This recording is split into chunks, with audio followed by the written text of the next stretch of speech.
For almost 2 decades, he changed what it meant to be a rock star. But despite his loud screams and vocal ability, he was this humble and sweet guy everyone loved.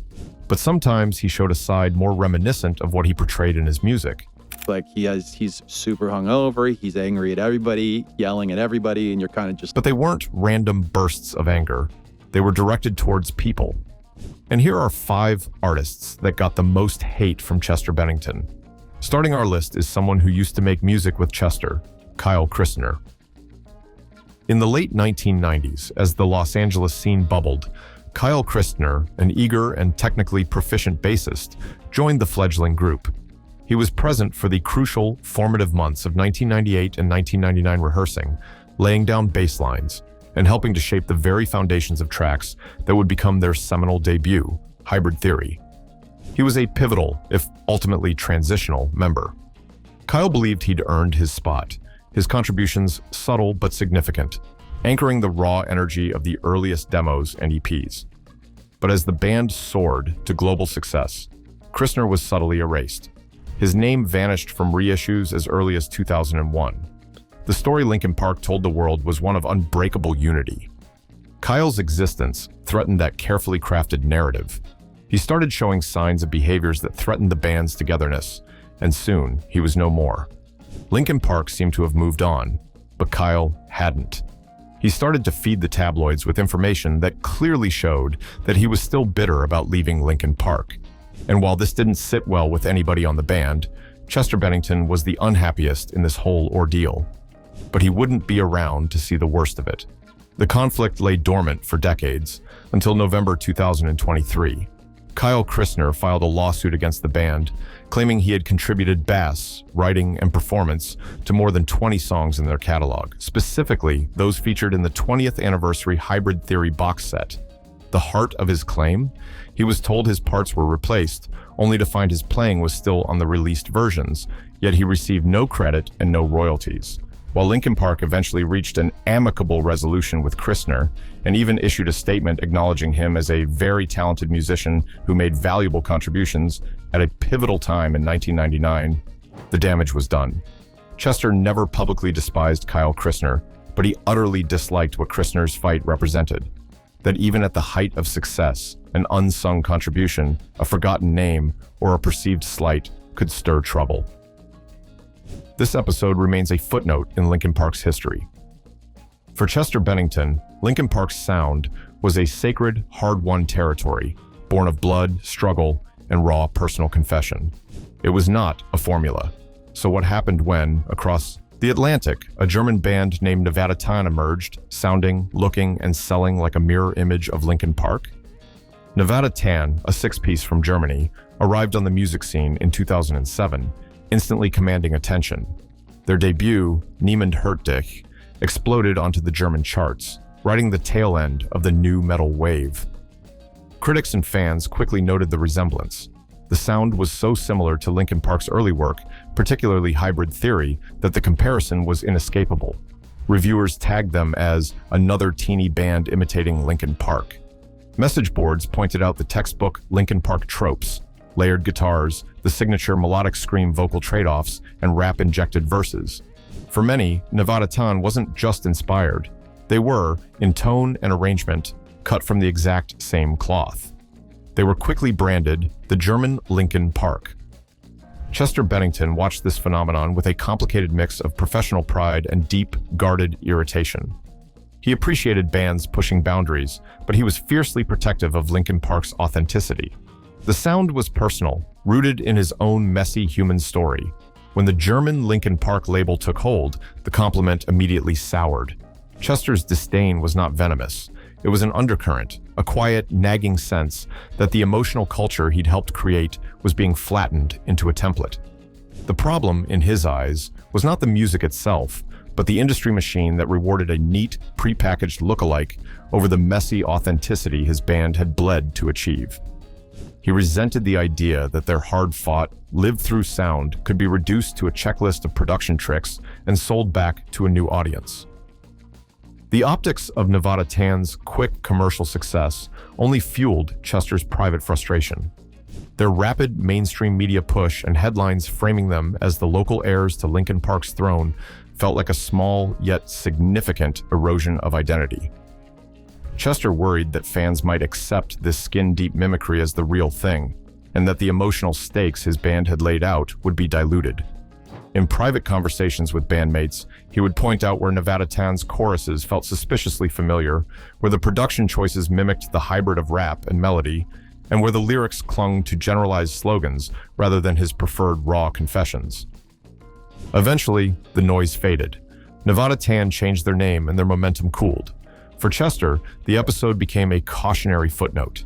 It reinforced his resolute impatience and his commitment to protecting the band's soul by resisting the commodification of its sound. He carried a conviction that their human grit was the essential ingredient, and the one thing no imitator could truly replicate. Third is the ever-obnoxious Kanye West. They were two titans of modern music, defining two entirely different worlds. Linkin Park found transcendence in collective struggle and raw, communal pain.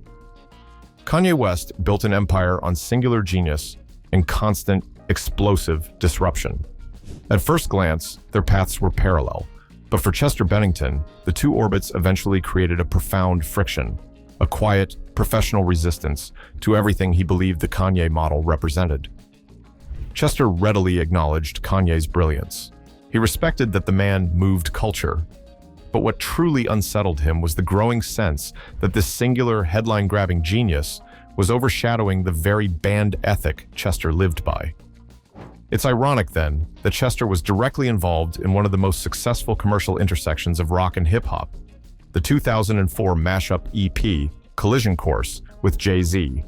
The breakout track was Numb Encore, which prominently featured Chester's vocals alongside Jay-Z's rap. While Kanye West was not a performer on the track, the search results confirm he was credited as a songwriter on Numb Encore. This is because the beat for Jay-Z's original track, Encore, was produced by Kanye West. Therefore, every time Chester Bennington sang his iconic chorus over the track, he was singing over a Kanye West beat. Chester's primary resistance stemmed from the professional difficulty Kanye's influence created.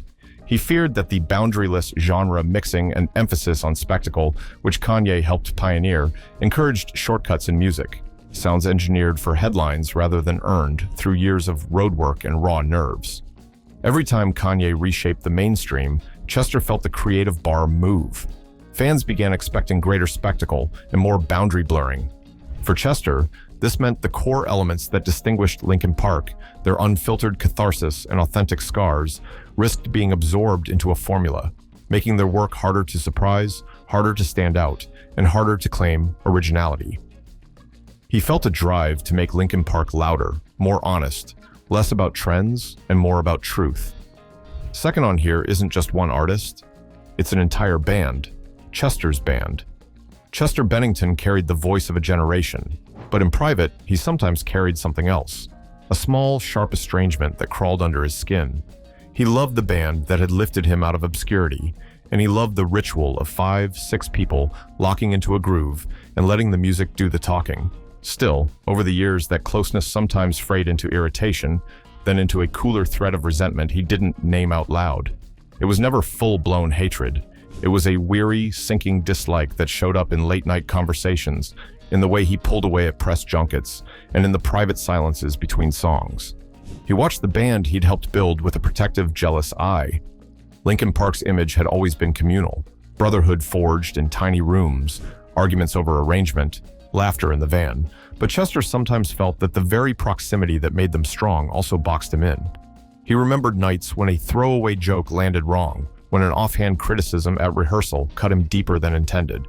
Those moments accumulated, not like volcanic eruptions, but like a slow erosion. The people who knew him best, the men who shared songwriting credits in dressing rooms, were also at times the ones who annoyed him most.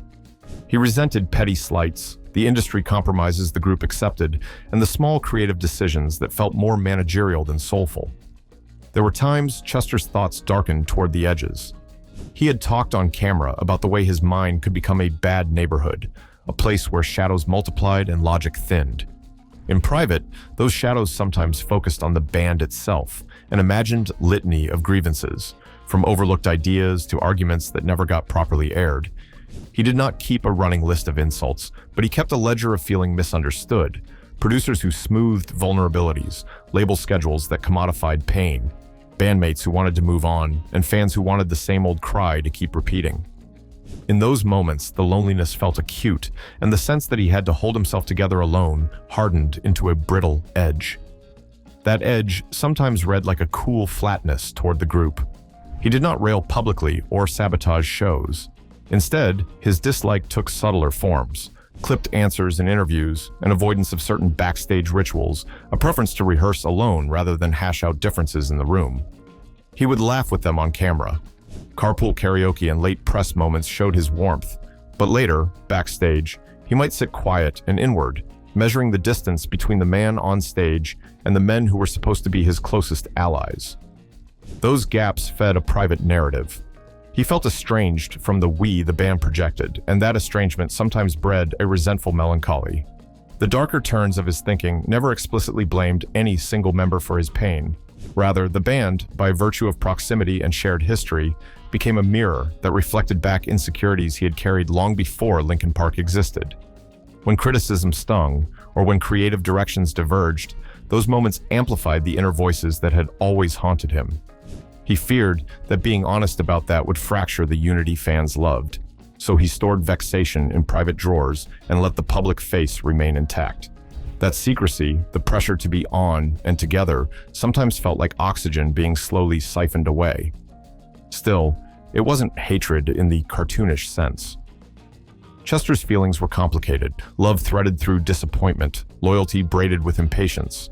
He was capable of the most generous bursts of friendship and of throwing himself into the band's work with ferocious commitment. But beneath that commitment lay a persistent ache, a distrust of being fully seen and fully held by the very people who shared his life's soundtrack. That ache could twist into a resentment so private he never found words for it in interviews, only an occasional weary sigh in the studio. For Chester, the conflict was less about who had wronged him and more about the cost of being alive inside a machine that demanded constant performance while offering him perfect shelter for pain.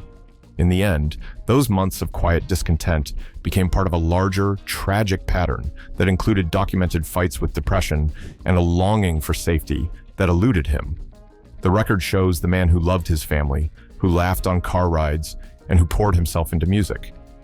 It also shows a man who fought demons he sometimes described aloud. The fictionalized inner monologue here tries to imagine how a private dislike could exist alongside fierce devotion, a small, persistent distance that gnawed at a person who, paradoxically, had made a career out of channeling raw connection into song. The facts of his struggle are known. The imagined details are an attempt to explain how affection and aversion can live in the same heart. Shocking, yet not a surprise. Number 1 is Chester himself. He stood in the spotlight night after night. He roared, he confessed, he screamed his pain, and lit the world of rock on fire. But behind the mic, behind the roaring crowd, the one person he found hardest to face was himself. He didn't wake up one day hating the world. He woke up one day hating the mirror, hating the voice that told him he'd failed, again. He had spoken openly about having a hard time with life, sometimes, in a February 2017 interview. The words were simple, the meaning was seismic. Chester admitted his mind was like a bad neighborhood, darkness at every corner, no safe alley. But what he didn't always share was the ache of being his own worst critic. Every mistake he made, every moment he felt less than in the band, every time applause faded away and left him with that hollow echo, those were the moments he turned inward. He resented the unrelenting pressure. He'd built his career on channeling pain, but when the pain was internal, when it wasn't being screamed out on stage but quietly seething in his chest, he felt powerless. He believed that his darkest enemy lived inside his own skull, not the record label, not the critics, not even the addiction itself, but the version of himself that didn't believe he was enough. Addiction, alcohol, trauma, they were factors, real and documented. What's less documented is how Chester sometimes regarded himself as the thief of everything he'd earned. When he looked in the mirror, he didn't see the frontman of Linkin Park anymore. He saw someone who had disappointed his own expectations, who had promised authenticity but felt contaminated by success, by compromise, by habits that lurked in the quiet hours. In the studio, he found himself canceling rehearsals because his voice felt heavy, not just with lyrics, but with guilt. Off stage, he found himself distancing from friends because they saw him as the hero while he felt like the fraud. That dissonance, the man everyone adored and the man he hated for being broken, opened a fissure between him and himself. Chester's self-hatred wasn't dramatic. It was a quiet ache. He didn't lash out in press conferences or stage-diving rants at his own reflection. He just withdrew. He stopped buying into the hype. He began to resent the idea that his pain was a brand. Every time fans cheered how real he was, he wondered if they heard the real him or a projection they paid for. The irony cycled through his mind. He had to be raw, honest, tortured, because that's what the songs demanded. But in being that, he failed to allow himself a life free of those shackles. There were nights when the voice inside whispered, "You made it this far, you toured stadiums, you sold millions, and still this emptiness remains. What's the point if the pain never leaves?" He hated that voice, but more than that, he hated the part of him that kept listening. On the outside, he gave everything. On the inside, he talked back to his own mind like it was a rival he couldn't defeat. And defeat was the only acceptable outcome to that internal match. When the band dropped their single, Heavy, Chester remarked that the opening line, "I don't like my mind right now," was him 24 hours a day. That wasn't hyperbole. It was his admission that his self-enemy was active, relentless, and always just behind the next lyric. He wasn't simply battling depression, he was living with the sense of being his own worst chapter. And yet, he carried on. The stage lights didn't heal him, they distracted him. The roar of the crowd didn't silence the whispers in his head, but it drowned them out for a moment. Every scream he gave was partly to the audience and partly to the mirror that judged him. When that music stopped, he still heard himself. This internal war shaped his legacy as much as his voice did. It wasn't about picking a person to hate. It was about acknowledging that one of the toughest enemies we face is the one we carry inside. For Chester, that battle never got fair airtime. The world heard the power chords, the hook, the catharsis. Few heard the quiet pause between songs when he sat, exhausted, listening to the seed of self-dislike growing somewhere in his own reflection. In the end, that struggle didn't end with a victory lap. It ended with tragic silence. But in remembering him, what remains is not just the voice that conquered arenas. It's the man who tried to make peace with himself and found the mirror too unkind. There you have it, the top 5 artists Chester Bennington hated the most. Are you surprised about anybody on this list? Let us know your thoughts, and don't forget to subscribe for more videos like this.